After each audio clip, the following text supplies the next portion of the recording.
Gepleyer Azatlyk Radiosu. Hepdeniň jeminiň leýartyny. Gepleşikleri Pragadaky studiodan men Ýogşan Annurwan alyp barýaryn.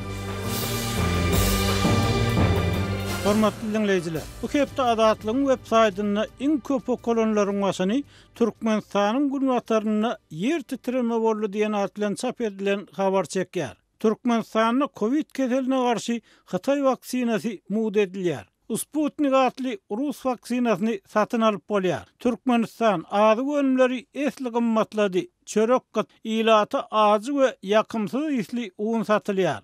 Häkimetler mescitleriň işine girden çäklendirmelerini serasaplyk bilen ýatyrdy. Bir dinar raýaty jadygoýlukda aýplap tutsak etdi. Tadaka Prezident aýlygynyň ýartyny Gurbanuly Berdimuhammedow Sahawat gazinasyna geçirdiýän atlan çap edilen habarlarymyz hem bu hepde iň köp okulanylaryň bäşligine girdi. Bu hepde iň köp dinlenenleriň başyny Garabazarda doğrular 40 manada ýetdi diýen atlan çap edilen gepleşik çekýär. Azatlygyň habaryndan soň saglyk işgärleriniň kemeldilen aýlygy artdyryldy.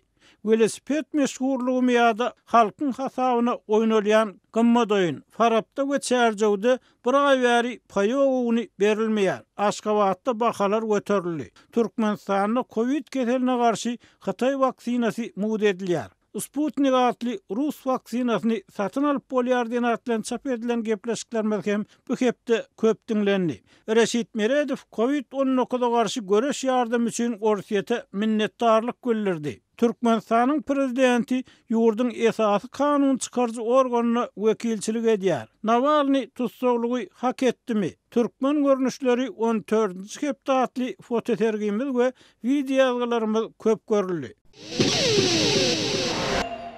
Gepleyer Azatlyk Radiosu. Hormatly dinleýijiler, hepdeniň jemini Türkmenistanyň maliýe kynçylyklary, häkimetler we halk baradaky söhbetlen dowam etdirýär. Odaly kardeşim Maksat Ataýewiň Halkara Valyuta Fondu we Türkmenistan baradaky maglumatyndan bir bölegi bilelikde dinläliň. Halkara Valyuta Fondunyň Türkmen ykdysadyýetyne berýän bahasy Türkmen hökümetiniň sanlaryna çapraz gelýär. Halkara Valyuta Fondu 2020-nji ýylda Türkmenistanyň jem içerik önüminiň ösüş derejesiniň 0,8 göterme deň bolanyny aýdýar. Türkmenistanyň hökümeti bu sanyň 5,9 göterme barabardygyny öňe sürýär. Halkara Valyuta Fondu dünýä ykdysadyýetyniň häzirki ýagdaýy we geljekki mümkinçilikleri boýunça ýaýradan dünýä ykdysadyýetyniň ösüş perspektiwalary adly soňky hasabatyny Türkmenistanyň hödürleýän resmi statistiki sanlaryna ulanmady. Hasabat dünýä ýurtlaryna şol sany Türkmenistanyň pandemiýanyň fonuna ykdysady ösüş perspektiwalaryny seljerýär. Ýylatyň soňky bir näçe ýyl bäri duçar bolýan ykdysady kynçylyklaryna garamazdan Türkmen hökümeti 12 fevralda ýylyň jemlerine bagyşlanan mejlisine 2020-nji ýylda ýurtda jem içerik önümiň ösüş tepkiniň 5,9 göterme deň bolanyny oglan etdi. Halkara Valyuta Fondu ozalky ýyllarda çap eden hasabatlaryny ykdysady ösüş boýunça Türkmenistanyň hödürleýän resmi sanlaryny ulanyrdy. Glasgow Universitetiniň professory Merkedali boýunça bilermen Lukan Cheski 9 aprelde Azatlyk Radiosyna beren interwýusynda Halkara Valyuta Fondunyň Türkmenistan boýunça hödürleýän täze sanlaryny öwrüm nokada atlandyrdy. Bu öwrüm nokadydyr. Indi biziň ýurt barada onsuz hem bilýän zatlarymyza gabat gelýän käbir statistiki sanlar bar diýip Ancheski aýtdy. Bilermeniň sözlerine göre Halkara Valyuta Fondu Aziýanyň ösüş banky bütün dünýä bankiýaly halkara uramalar ozalky ýyllarda Türkmenistanyň hökümetiniň resmi sanlaryny ulanmak bilen türkmen reallyklaryna gabat gelmeýän statistiki maglumatlary hödürleýärdi. Azatlyk Radiosu we beýleki garaşsyz neşirler hem soňky bir näçe ýyl bäri Türkmenistana barha yaramazlaşýan ykdysady şertler, ýurtda dowam edýän azyk getmezçiligi, haritlaryň bahalarynyň barha ýoklanmagy, ýurt raýatlarynyň bankomatlardan pul çekmek yüzbeyiz bolýan kynçylyklary barada ýygyderli habar berip gelýärdi. Ýöne halkara maliýe institutlary esasan hökümetiň resmi statistikalarına salgylanyp şu wagt içinde Türkmenistanyň ykdysady kynçylyklaryny tasdiklamaýardy. Bilermen hökümetiň hödürleýän resmi sanlaryny ulanmak bilen bir näçe halkara uramanyň şu wagt içinde Türkmen rejiminiň galp maglumat we ýytwarsyz hasabat bermek tejribelerini goldan aýtdy. Halkara urumalaryň türkmen ykdysadyetine ýokary baha bermegi türkmen halkyny käbir halkara ýardymlardan mahrum edip gelýärdi. Ýatlasak geçen aprelde Ýewropa Birleşigi Ýewropa topory maliýe himayatynyň çäklerini Kyrgyzstana, Täjikistana we Özbegistana 134 milyon euro meşberini pandemiýaga garşy maliýe kömegini berdi. Türkmenistan we Gazagystan halkara maliýe institutlaryna görä ortadan ýokary girdejeli döwlet hasaplanyklary sebäpli bu ýardamdan mahrum edildi. Bütün Dünya Bankı Türkmenistan 2012-nji ýylda ortadan ýokary girdejeli ýurtlaryň hataryna goşdy. Ançenskiň ynanjyna görä halkara maliýe institutlarynyň Türkmenistan barada hakykata ýakyn sanlary hasabat bermegi Türkmenistany dünýä arenasyna özüne laýyk kategoriýa ýerleşdirer we kyn ykdysady şertlerde zerur halkara ýardamlar türkmen halkyna el ýeterli bolar. Honest reporting starts to be the rule rather than the exception. We're going to see Turkmenistan, for instance, put in different categories for international aid, so it will not be a high... Dogruçul hasabatları kadadan çıkma däldi, kada öwrülse onu Türkmenistan meselem halkara himayetler bilen bagly başga kategoriýalara ýerleşdiriler. Ol meselem mundan beýlek Merkezi Aziýada ortadan ýokary girdejeli döwlet bolmaz. Ejir çekýän ykdysadyetli ýurtlaryň topuryna ýerleşdiriler. Bu hem aslında doğru orun bolar, laýyk orun bolar diýip bilermen aýtdy. Which is the good place, the real place for them. Hormatly dinleyijiler, Maksat Ataýew dinlediňiz. Şu aralykda habar berilişi ýaly Türkmenistanyň dollaryň gara wadar bahasy rekord derece 40 manada çykdy. Alyk narxlar bolsa ilgiderli ýokarlanýar. Şäherlerde el terýän adamlaryň, çağalaryň gödüýlen ýerinden ýygnanýanlygy habar berilýär. Synçylaryň käýeriniň çaklamalaryna görä, şol sany Hudaýberdi Orazyň pikirçe Türkmenistanyň ýagdaýyň ýyl-ýyldan agyrlaşmagy bir tarapdan ýurtdaky hökümet korrupsiýasy, ogurlyk siýasaty bilen bagly bolsa, ikinji tarapdan Türkmen hökümetiniň hakykatda daşardan başga güýçler tarapyndan dolandyrylmagy bilen bagly bolup biler. Ýöne şeýle pikirleriň sosial ulgamlarda ilgiderli peýda bolýanlygyna garamazdan resmi şebat bu garaýşlara hiç bir düşündürüş bermeýär. Eýsem Türkmenistanyň ýagdaýlary barada adatlygyň dinleýijileri, ýerli synçylar näme pikir edýär? Bu arada söhbetdeşligi dinläp öz pikirleriňizi aýtmaga çagyrýarys.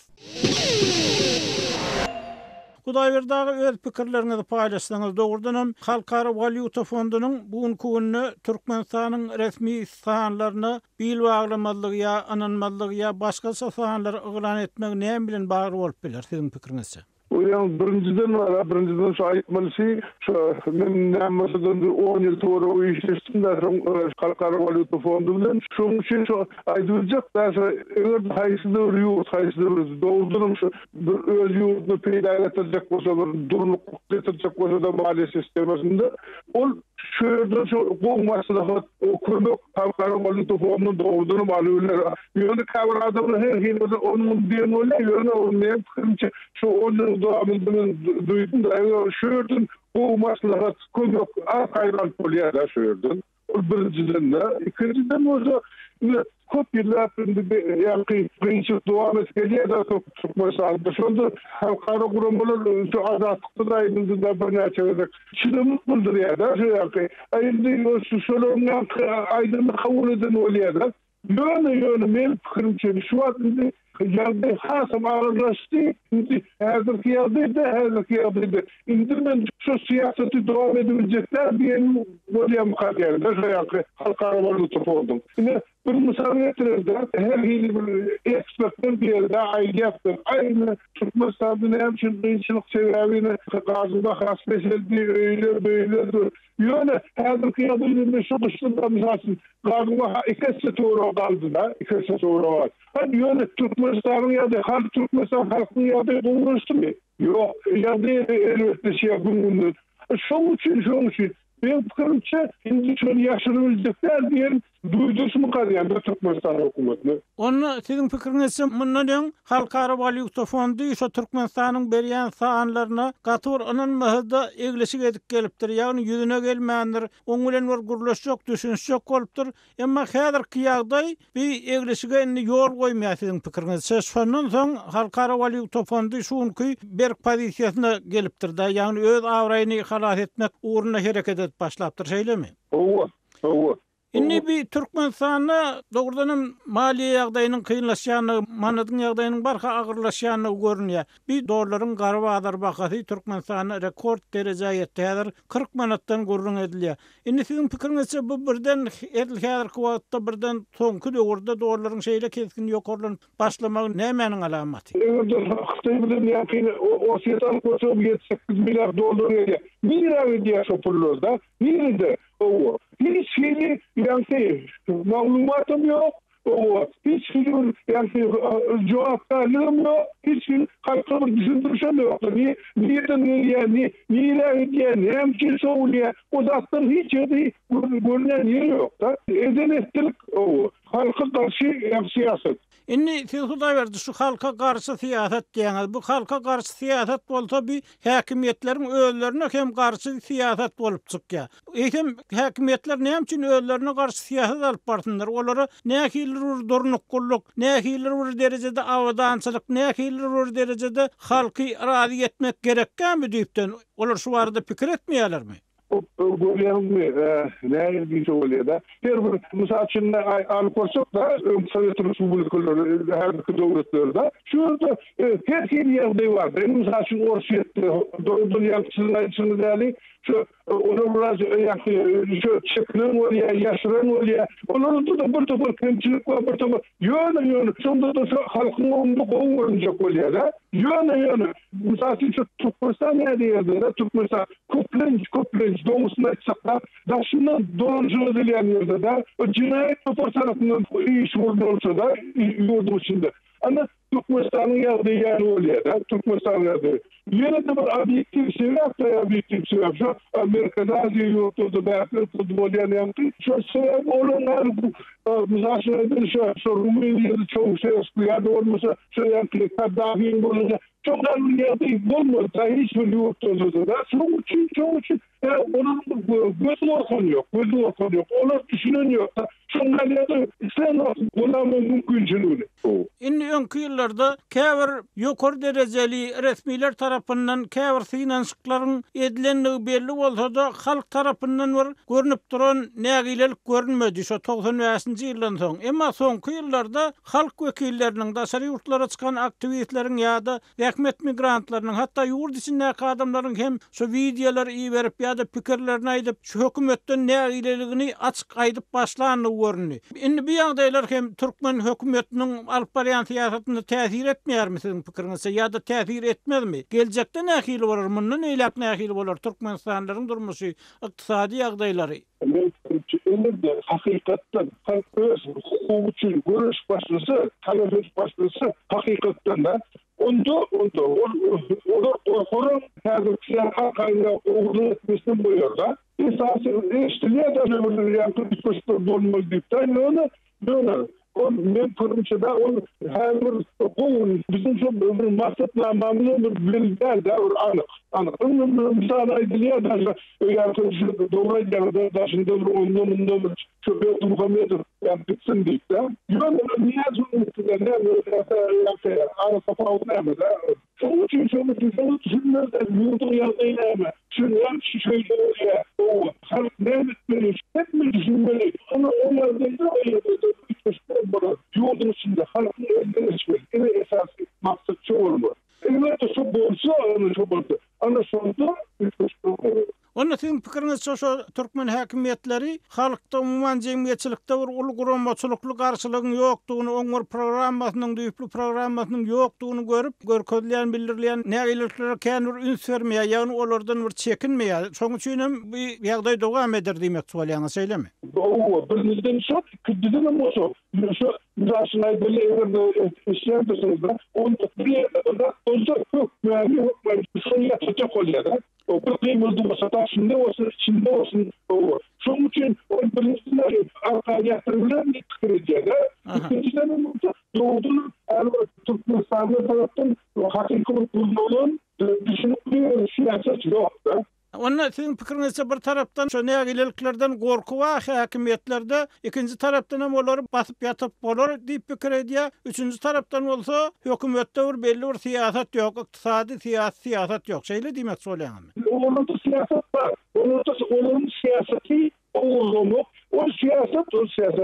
Eger de halk öz ıkbalini, yurdun ıkbalini öz eline almasa, devam eder, ahir sonun yapışı onun maksadını yetirir. Bir Hudaýberdi oradyň pikiri. Hormatly dinleýijiler, eýsem bu meseleler boýunça sizde nähil pikir garaýşlar bar? Bize ýazyň, telefon edin. Hepdäniň zemini Türkmenistanyna täzelikde döredilen haýyr-sahawat gaznasy baradaky söhbet bilen dowam etdirýär. Habarlardan ma'lum bolýaly, bu gaznanyň adyny prezident Gurbanuly Berdimuhammedowyň aty takyldy. Şeýle-de bu gaznanyň ýetimlere howanlarlyk etjekdigi, kömek etjekdigi aýdylýar. Ikinji tarapdan Türkmenistanyny mundan öňem şeýle bir gazna döredilipdi. 90-njy ýyllaryň başynda ol gazna hem Saparmurat Niýazowyň ýa-da Saparmurat Türkmenwaşynyň adyny göterýärdi. Türkmenwaşy gazna sökmünni, halkara gazna sökmünni daşary ýurtlardan hem haýyr-sahawat serişdelerini kabul edýärdi. Berdimuhammedow hem bu gazna döredilenini ol gaznanyň daşary ýurtlar üçin hem açyk boljakdygyny, olaryň hem haýyr-sahawat serişdelerini şu gazna geçirip biljekdiklerini aýtdy. Şol wagtda Türkmenistanyň gelip gowuşýan maglumatlara görä Türkmenistanyny diňe ýetimlerden eýsem köp maşgallar, kyn ýagdaýlar başdan geçirýär, dilegçilik edýän adamlar köpelýär, olaryň arasynda çağalar, amma biz şu gazna meselesi barada odolky diplomat Ýaşuly Abbasner Nurmuhammed Hanan bilen söhbetde bolýar. Nurmuhammed aga şu Türkmenistanyna döredilen gazna barada öz pikirlerini paýlaşsaňyz. Bu näme işaret edýär? Bu nämeň alamaty? Berdimuhammedow birden näme üçin şuň kuwuny öz adyny gazna döredip ýetimlere kömek etmek kararyna geldi? Men fikrim boýunça ýokşan muň sebebi bir.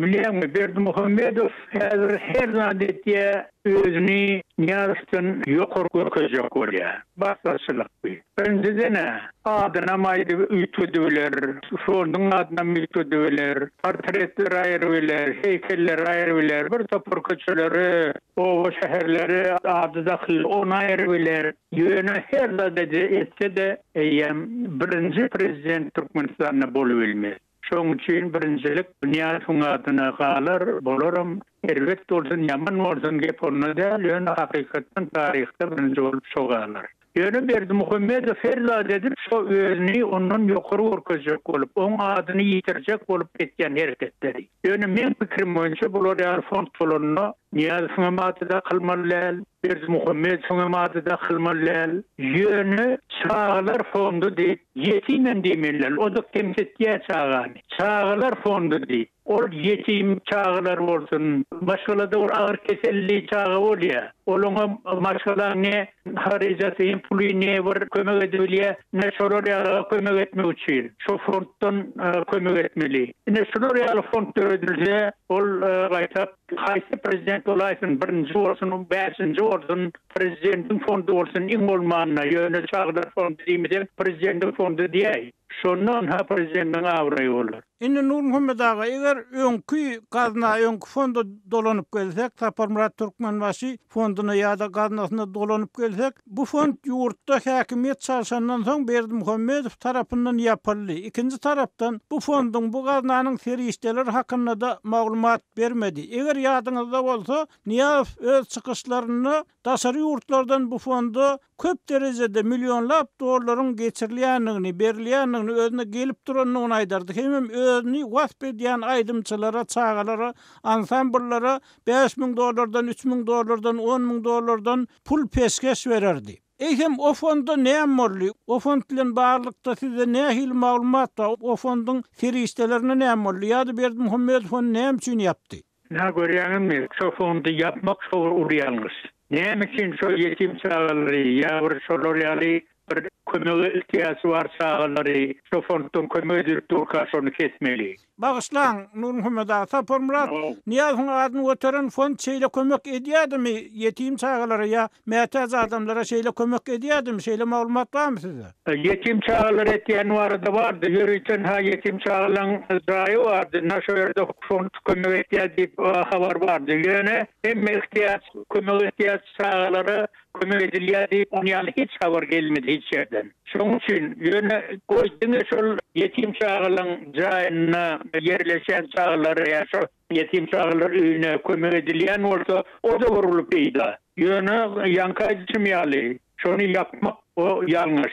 Edil yapacak olsa şu orada Niyaz'ın adına ayrı fontun. Yönü yapmak diyene o yanlış da. Yetim çağları kim kömek etsin? Türkmenistan'daki en atasız çağalara so yakın ünlü var yurtlarına var padşanın ya da hakimin kömek ediyenliği hakkında da maglumatlar bardı, belli bir döwürde anyk bolmasa da. Soňky döwürde bolsa Berdimuhammedow bir näçe gedek şo döwletliler köçkün edip kömek etdi, bağlyk tutup berdi, beýlek etdi, hurma peşkeş berdi. Şonuň bilen bağlykda edil şuun kuun açylmagy näme üçin, näme bilen bagly siziň pikiriňizçe? Ýa-da ýurtdaky ykdysady kynçylyklar en atasız çağalara da täsir ýetirdimi? Döwlet tarapyndan saklanýan, döwletiň hogonarlygyna saklanýan çağalaryň ýagdaýyna da täsir ýetirdimi siziň pikiriňizçe? Näme üçin Berdimuhammedow şeýle inisiatiwa bilen çykyş etdi?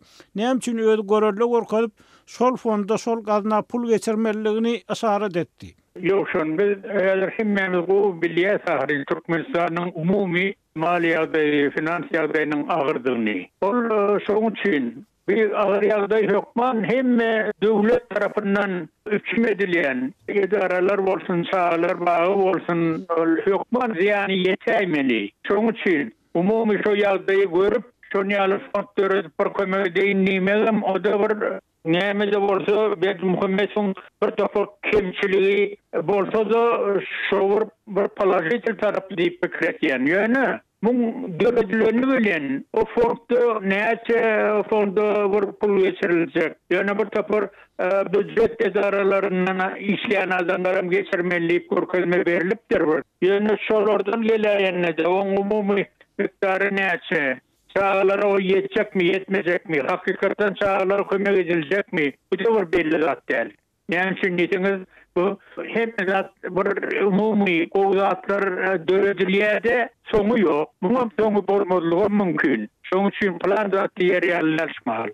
Onun görünüşünden bir yerde so hökümet edaralarynyň, büdjet edaralarynyň işgärlerinden so en atasız çağlar üçin pul ýygnamak ähtimallygy hem nazarda tutulupdyr da şeýlemi? Ogo, atı doğru.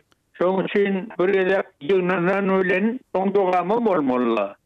Meselem şu mahal ýödi aýlygynyň %50%'ini geçiren bolsa, elki büdjet edaralardaky işleýän işgärlerin olum aýlygynyň %50%'ini geçirmelik görkezme bolsa, o edilerem bolan ýöne bu köpek çekmez ahiren, mün soňu näme bu sormaly? Çağlar sonda soň näetmeli? Nurmuhammed ağa, siz bir pikiriňizde munyň nähilem bolsa bir oňyň täzelikdigini, gowy niýetli başlangıç bolup görünýänligini bellädiňiz.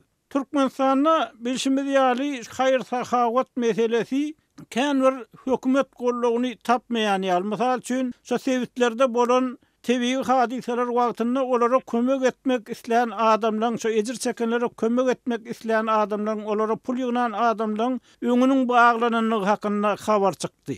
Indi Türkmenistanda dogrudan haýır-sahawata kömegi mätäç adamlaryň köpelen ýagdaýyna şu haýır-sahawat medeniýetini ýokarlandyrmak, daşary ýurtlardan şu meselede kömek almak üçin siziň pikiriňizçe näme etmeli? Bu ýerde esasy aýdyňlyk meseleleri nähili gurulmaly, wagt meseleleri nähili gurulmaly? Şu arada nähili pikiriňiz bar? Bu arada hakikaten ýa-ni şu kömek etmene taýinli kömek etjek bolurlar molin hakikaten ýol kesildi. On haber uliyanlış adamlan gargysına gallar. Mumi bular ýaly betwaçlyklar ýanky fondu döretýäniniň bir sebäbi bar bolmagy mümkin, bir sowap kazanyny eden bolmagy mümkin Berdimuhammedow. Ol çağlaryň arada semdäle esasy bir sowap kazanyny eden bolmagy mümkin. Şoň üçin umumi bular ýaly döwletde ýerite bir fond döredilse, şular ýaly betwaçlyk bolany ya yankı aydık geçimiz ýaly yetim çağları ya agyr kesel çağları ya köp çağaly maşgallara agyr ýerde ýaşaýan bolsalar kömek etmek ýöýçe şular ýaly fond döredilse hakikaten munyň telekeçilerim ýurtdaşyndaky ýaşaýanlarym ýurt içindäki adamlarym mümkinçiligi boýunça her kim şu fonda geçirip dursa, onun umumi hasawalanyp her ayda var in bolmanana şunça gelli şular yazatlar için ulanırlı yani yetim çağlara ya kesil çağlara ya başkadan habet açık boluşa erik lança ulanırlı deyip açık bol halka hemişe görkülüp dursa oluna koyu iş var, rinto avi iş var.